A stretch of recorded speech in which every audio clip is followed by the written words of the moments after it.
Jai Hind, welcome to Dev Talks. This is Aadi. Indian strategic culture, that is something being discussed, studied, and debated across the world, especially with our adversaries on the Western Front and the Eastern Front as well.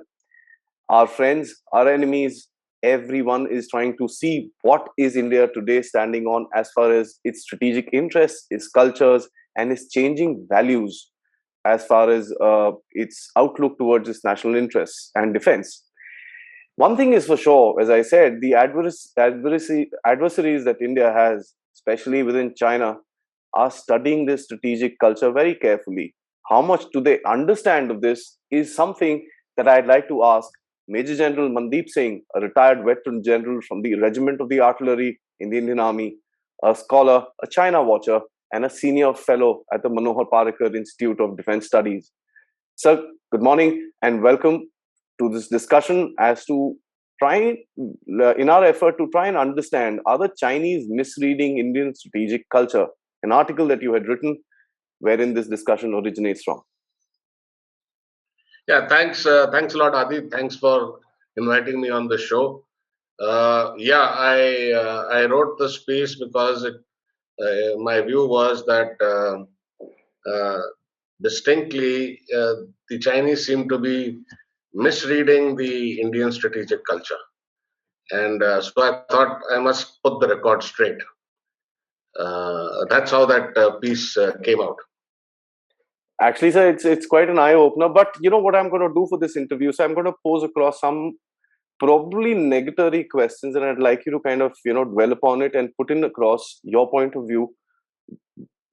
Because this is something, the questions that I've planned out for you is something which is spoken about in certain circles which probably do not understand the entire strategic culture of India. First of all, sir, I'd like to ask you, what gave you this thought to write about the fact that the Chinese are kind of misreading us? Okay, so let me start by informing your viewers about strategic culture itself. Strategic culture is extremely important for any practitioner of international relations, whether it is a diplomat, a soldier, even if you're doing business. You have to understand the strategic culture of the nation that you're dealing with. And strategic culture doesn't, develop overnight. It's not a personality-based phenomenon. One fine day, the strategic culture of a nation changes because leadership has changed. There are many definitions of strategic culture if you were to search the net, but most of them they converge on two key deductions. The first is, how do nations make strategic decisions in crises and in adversity? And secondly, these decisions that they take are a consequence of the nation's evolutionary history, ideology, its culture, and its tradition. So, understanding strategic culture of a nation uh, enables a planner or a military thinker to predict the behavior of a nation state. And so, if you ask me, why is it important? Well, there are reasons. Let me just unfold these. The first is that nations tend to have consistent and persistent historical patterns in the way they think about the use of political force. The use of military force for political ends. In fact, somebody has very rightly defined, let me quote and say, it unconsciously or consciously lends a group of people ideas, decisions, and thoughts to a certain direction. So it's how a group of people of a particular nation think together. But as soldiers, let me be focused on what a soldier would think. So there is this thing about mirror imaging a strategic response. You assume that the adversary will act the way you would act. And that is where you tend to go wrong if you don't read the strategic culture of a nation.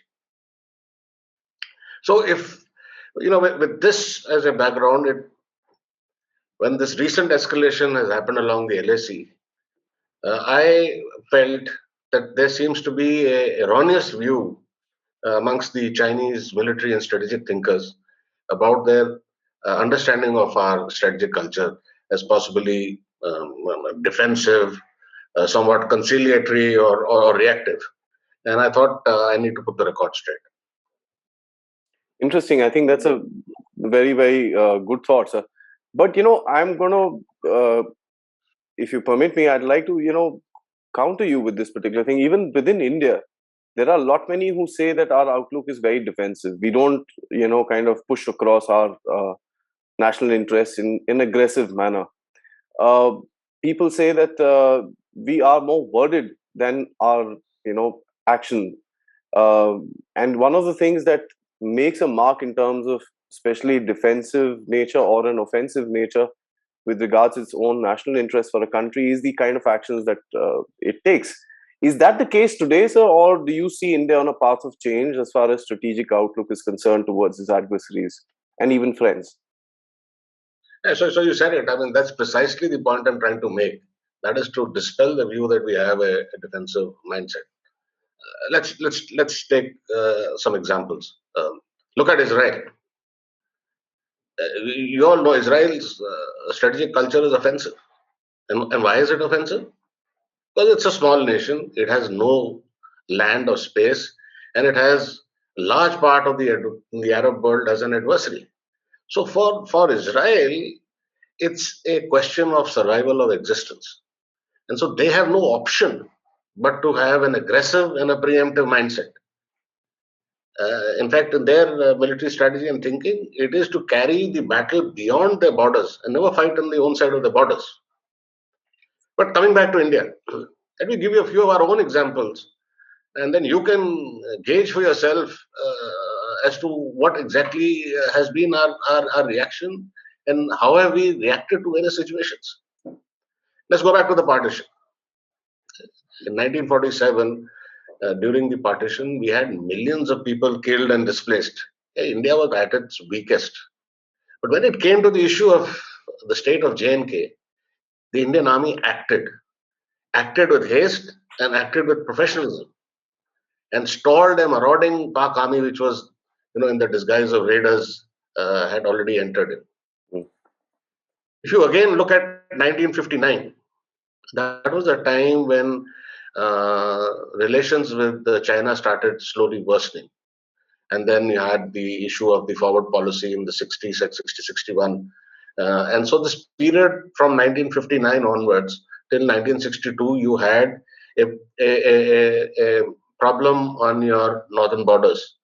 But yet, the government of the day at that time did not hesitate to use troops to quell the disturbance in Hyderabad, in the Hyderabad police action and in Goa, even as the situation was unfolding in China.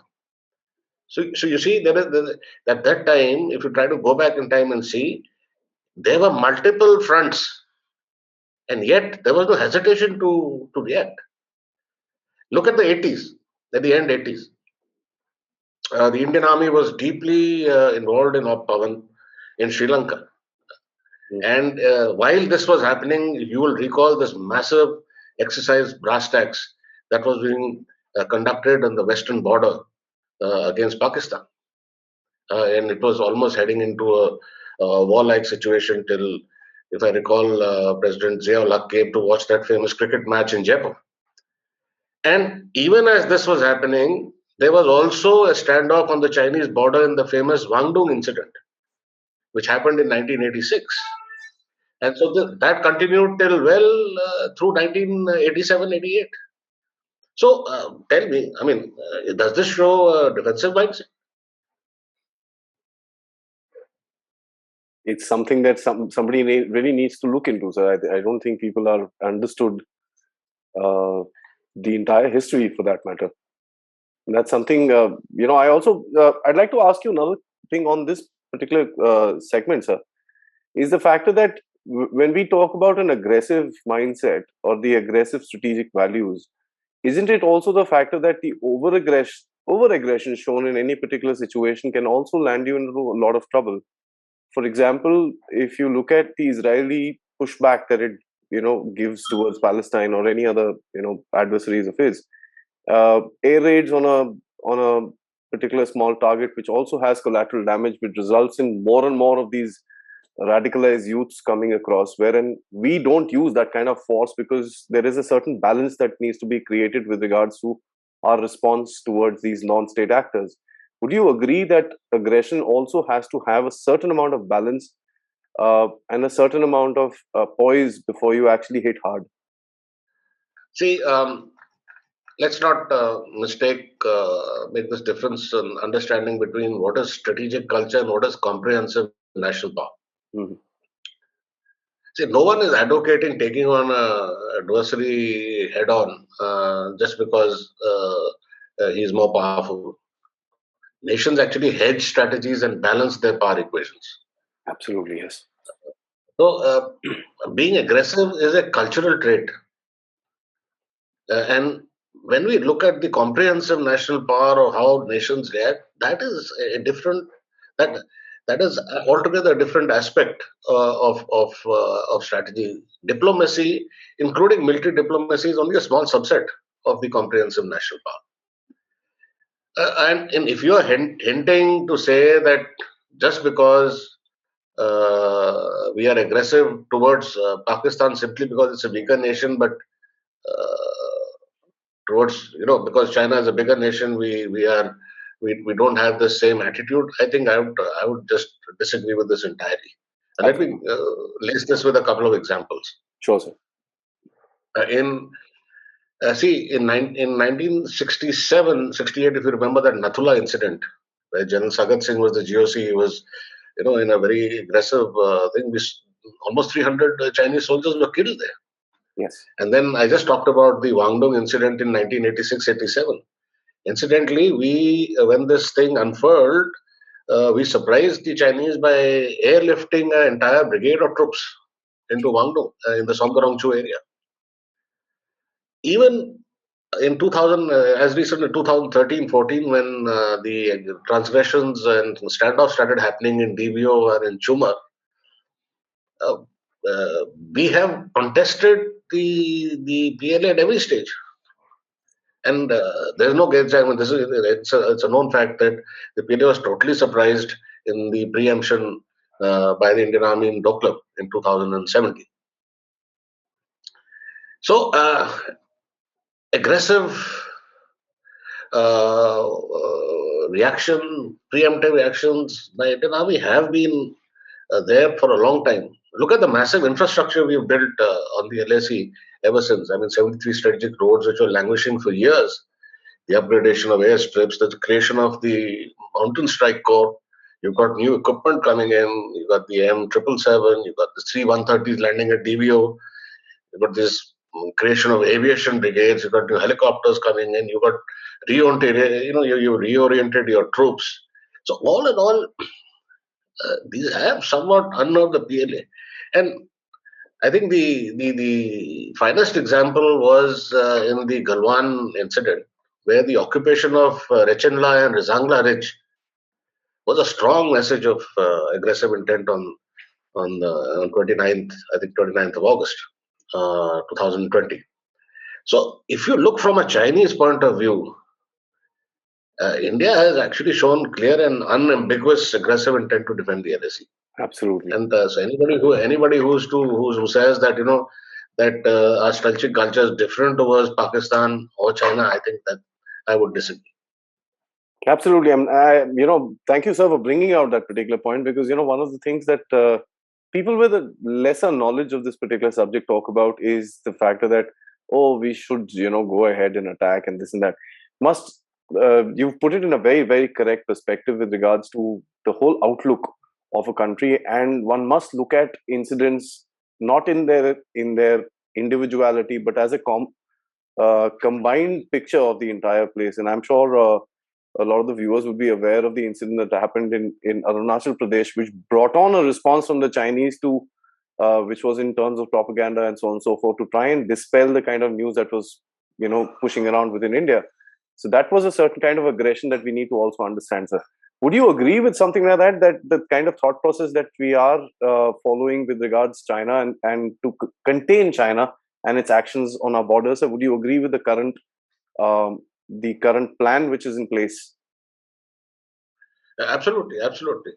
Um, are you referring to the kind of propaganda that that's being used by us by the Chinese against us? Yes, sir. Okay, so uh, Chinese are the masters at information warfare. Yes. In fact, information warfare is very much a part of their military strategy. And you must have heard of the three warfares the strategy of China: Mm. psychological warfare, media warfare, and legal warfare. But essentially, what are the aim? The combined application of these is aimed at targeting the mind of the adversary's leadership, and the larger aim being to win without fighting. That's the classic dictum, winning without fighting.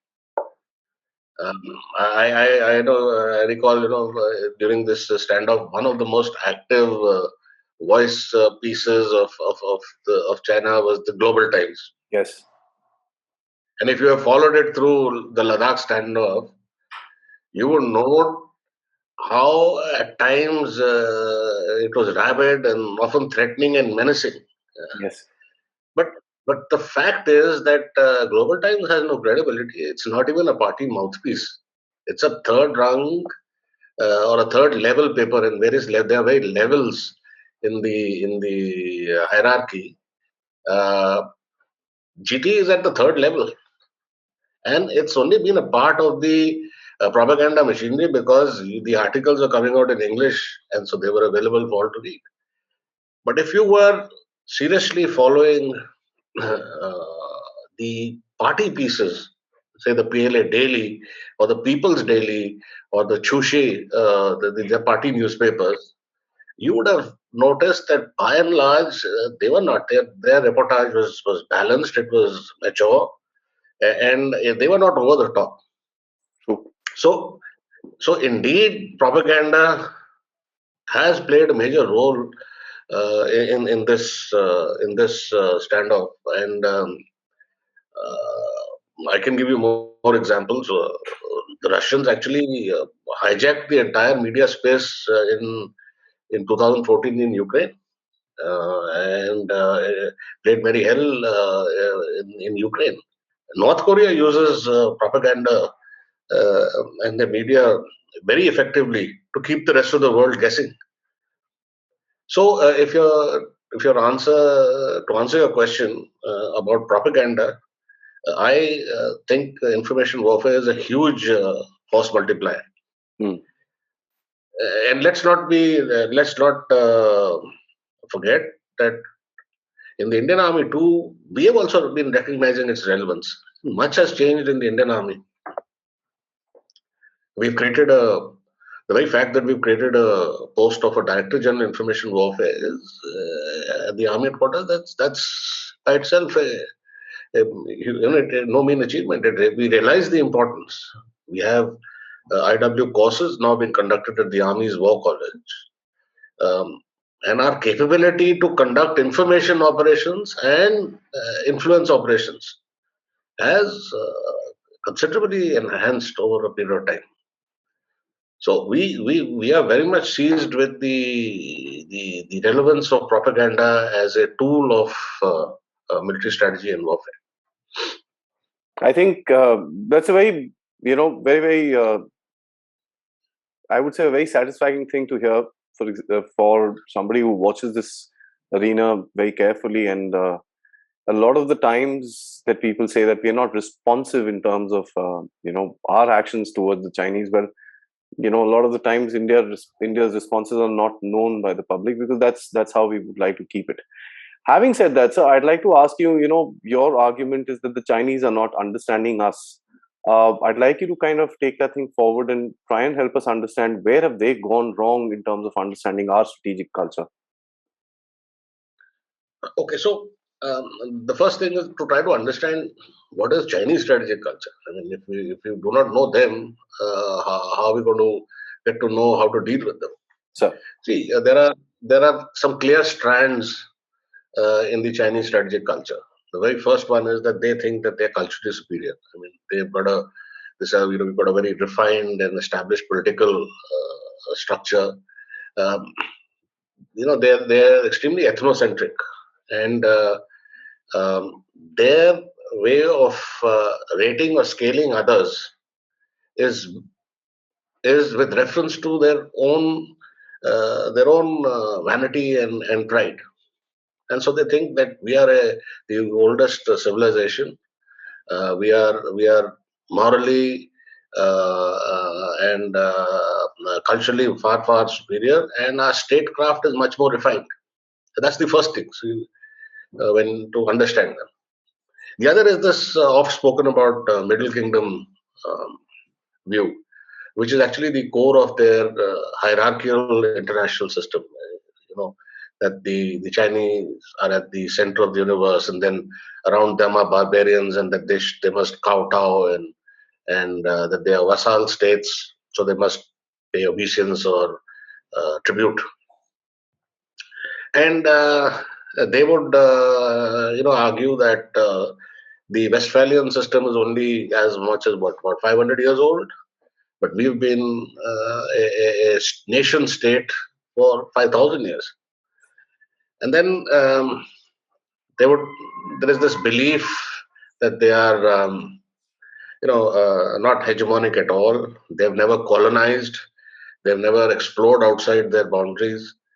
Unlike they would like to say, unlike the West or unlike other civilizations. And then therefore that often spoken view that we have no intent of being hegemonic in South Asia or the rest of the world, and that the BRI is a very it's more of an economic, and it's for the betterment of mankind and the community as a whole, and it has no other intent, so to speak. The last possible strand is that there is the strong belief that internal stability ensures external security. But that's very important. If you look at their map, look at the way China is. There is Tibet, and then there is Xinjiang, and then there's the Inner Mongolia Autonomous Region, which almost covers three sides of the landmass. And these are all autonomous regions, areas of instability. And so there is the strong belief that unless they are stable, the nation as a whole cannot be secure. Chinese history is actually full of uprisings, rebellions over centuries. And now that now the Communist Party is the new emperor, and they have the mandate of heaven, they have recognized the need to ensure that there's going to be they must ensure internal stability. And that's the logic why the internal security budget, for example, is much more than the defense budget. And that they keep talking about this, that they never tolerate splitism, separatism, and terrorism. These three words are commonly used because they reflect on the internal security. So that is the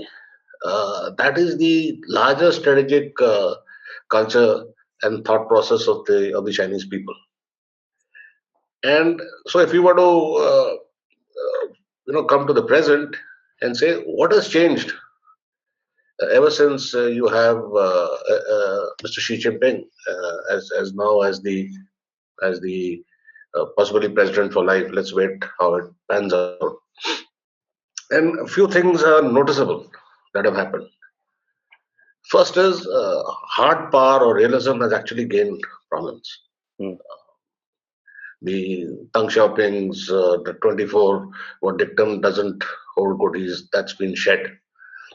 And so therefore when you adopt a realist culture, there is scant regard for multilateral mechanisms and treaties and all that. And you see what's happening with UNCLOS, for example. And the way the Chinese have now taken control of certain international organizations and all. And so, thirdly, while war has become less violent and more controlled, actually, in the Chinese view, peace has become more violent and competitive. Hmm. And so that traditional belief of the that we are not we've never been colonial. We don't interfere with nations. This non-interference policy, which was touted about not so long ago, um, that is losing credibility. True. And if I were to talk about the changes militarily, I have just mentioned, the acme of statecraft as far as the military strategy is winning without fighting. And there is no way that the Chinese are going to move if it's not conducive, or take any action if it's not conducive to victory. So, uh,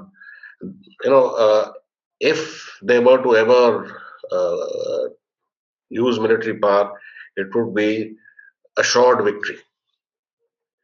And the third point that perhaps has changed militarily is there is this belief, sometimes spoken, which says use war to end war.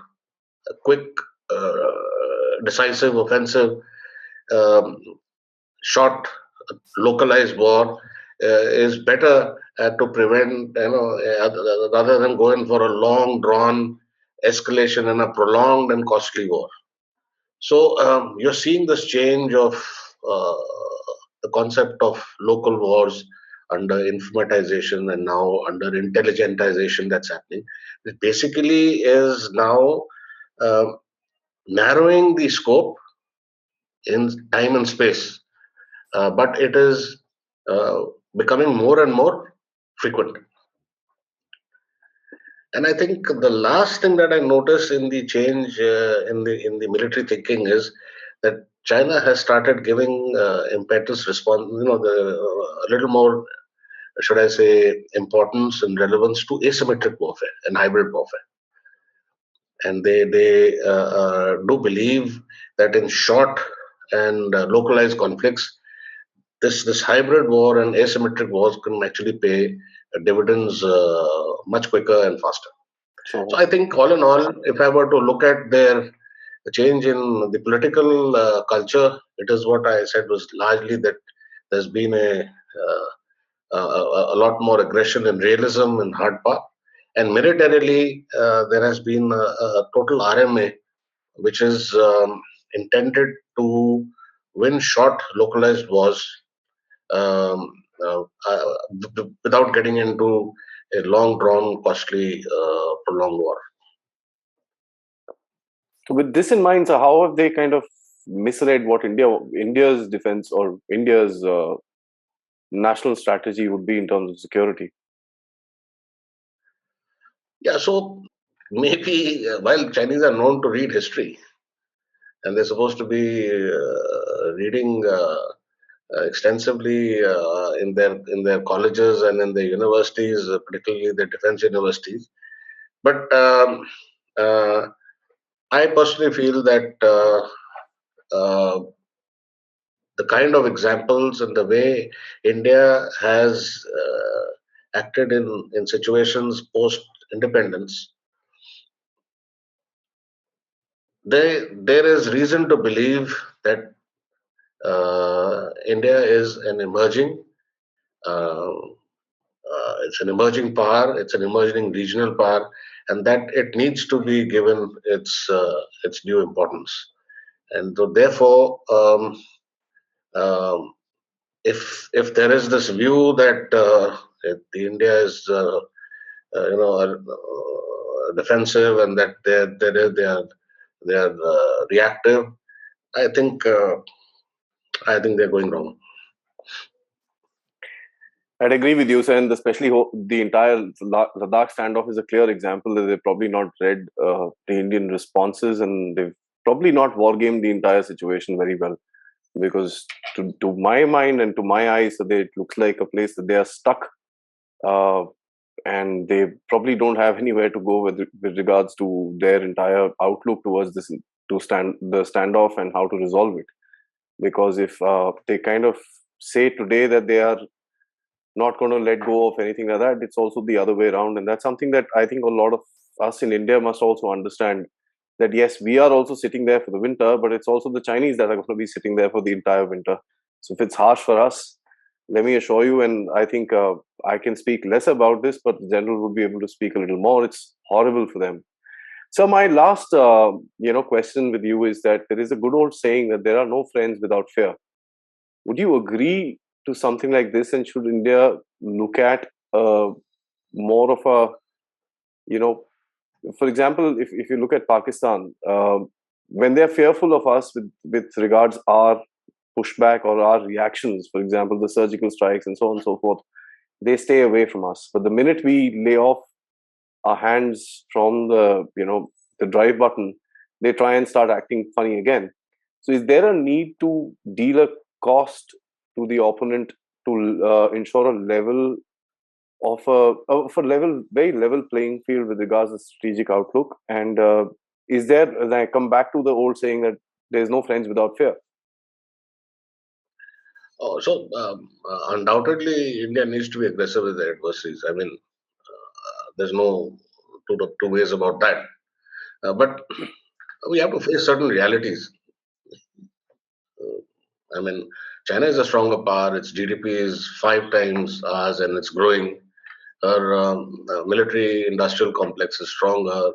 Um, they are more self-reliant, and of course, they have a huge head start on us on technology, especially on new emerging technologies like, for example, AI or 5G or big data or even quantum computing. Yet, while saying all this, I'm quite convinced that neither country has the sufficient provocation, nor are the areas of dissonance so intractable that you cannot mutually find acceptable solutions. Uh, the time of all-out wars, that's over, and especially when it concerns nuclear states. So, while small, short, localized wars are likely, and they call for a high level of intelligence, surveillance, and reconnaissance, quick response, and weapon technologies. Uh, but they can be mitigated, and the recent standoff that we've had in Ladakh has captured the imagination of the world, and there's a realization of India's military capability. So, as it stands, both are developing nations, and although China may be more comparatively more developed and is heading towards being a superpower by 2050, any reversal or loss of face um at the stage of development can set it back by decades.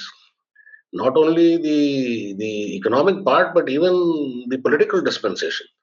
So the cost of war is simply too high for any nation to accept, both in terms of life and the development of their people. And I, for one, have the view that there is enough space, as spoken, for both to compete, as also uh, avoid confrontation. So competition uh, without confrontation, both can grow. There is enough space, and settlement of these areas of dissonance or dispute, so to speak, can be easily can be resolved. They are not impossible, or they cannot. It is not something that cannot be discussed or resolved over the table. Absolutely agree with you. So I think what you brought out is a very, very important factor that I think there has to be a reality check wherein the Chinese today at least should understand that it's not going to be easy to subdue such a large country like India over over a short area or a small area like Ladakh. It's not something which is possible. If that is their strategic motive to come and just push us around here and there, well, they can probably achieve it and try and twist it around within their own propaganda. But on the larger level, as you mentioned, so it's going to be very difficult for the Chinese to kind of push back, and especially when the strategic outlook in India itself is changing over the past decade or so. Things have changed quite a bit. Sir, thank you so much. I think this is an eye-opening discussion wherein you've brought out a certain factor which is probably unknown and disputed within India, because people don't really look at our own history, or probably are not fully aware of the kind of actions that we've taken in our history with regards our adversaries on, uh, I would say, all four directions of the country. I mean, we've had issues with most of our neighbors, and there has been very, very strong actions that have taken that have, I would say, all the time resulted to very positive result for our national interest. Sir, thank you so much for joining me for this discussion, and I hope that we can, continue our China study as we had discussed offline. That we'd like to, do a little series. So I'm just going to leave that for the viewers. We have some stuff in mind. I think I'll have to sit down and disturb the general a little more to kind of finalize those particular issues. But in the coming future, we would have more such discussions with regards our adversary and try and understand it a little better. Once again, sir, thank you so much. Till next time for the next topic. Jai Hind. Thanks a lot. Thanks a lot, Adi. Thanks for having me on your show. Jai Hind. Look forward to more such interactions. Thank you, sir.